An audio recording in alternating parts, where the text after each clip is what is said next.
Hello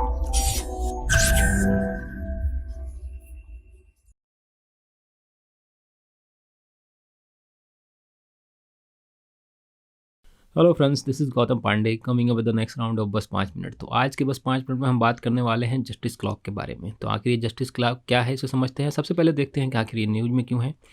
देखिए, recently Gujarat high court में एक जस्टिस क्लॉक को इनोग्रेट किया गया है DY चंद्रचूड़ द्वारा। ये DY चंद्रचूड़ हमारे सुप्रीम कोर्ट के ई कमेटी चेयरपर्सन हैं और साथ ही साथ सुप्रीम कोर्ट के जज भी हैं।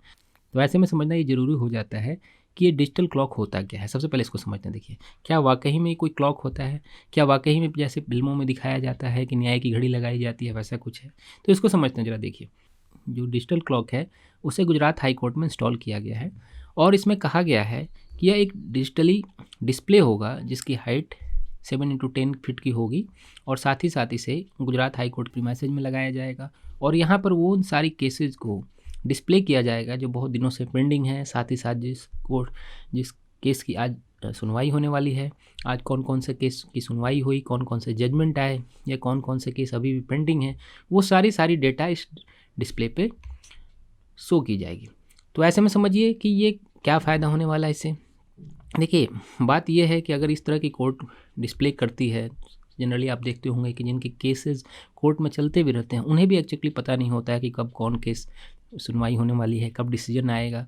तो एक तरह से समझिए कि ये ट्रांसपेरेंसी को बढ़ावा मिलेगा। और साथ ही साथ प्रॉफिट की अगर बात करें तो सबसे इम्पॉर्टेंट पॉइंट जो हमारी सुप्रीम कोर्ट कहती है कि justice delay is justice denied वाली कॉन्सेप्ट है कि अगर देर हो जाए, देर से जस्टिस मिलती है तो एक तरह से डिनाइड के तौर पर समझिए। और साथ ही साथ जो हमारे कॉन्स्टिट्यूशन का आर्टिकल 14 एंड आर्टिकल 21 है, एक जो राइट टू जस्टिस वाली कॉन्सेप्ट है और इक्वलिटी बिफोर लॉ वाली कॉन्सेप्ट है, वो फुलफ़िल होती दिख रही है यहाँ से। ताकि अगर अब कोई भी व्यक्ति चाहे तो अपनी कोर्ट के पास पहुंचकर और अपनी चीज़ों को देख सकता है ट्रांसपेरेंसी के साथ कि उसकी जजमेंट कब तक आएगी, क्या क्या सुनवाई हुई है। नहीं तो जनरली क्या होता है, जो भी आपके वकील आपको बता देते हैं आप उन्हीं बातों को मान लेते हैं। और दूसरा इंपॉर्टेंट पॉइंट जो ट्रांसपेरेंसी वाली है, ट्रांसपेरेंसी समझिए कि अब जैसे कि अभी तक क्या होता था, गवर्नमेंट की पॉलिसी वगैरह चलती है, गवर्नमेंट पे आप जाकर ट्रांसपेरेंसी से कोई भी क्वेश्चन पूछ लेते हैं, RTI डाल लेते हैं। बट लेकिन अभी तक देखिए जुडिशरी में ऐसा कॉन्सेप्ट नहीं दिखता था। जुडिशरी कभी भी खुल के नहीं बताती थी कि इतने केसेज पेंडिंग हैं या इतने केसेज आज सॉल्व हुए हैं। तो ये ट्रांसपेरेंसी वाली कॉन्सेप्ट देखने को मिलेगी अब।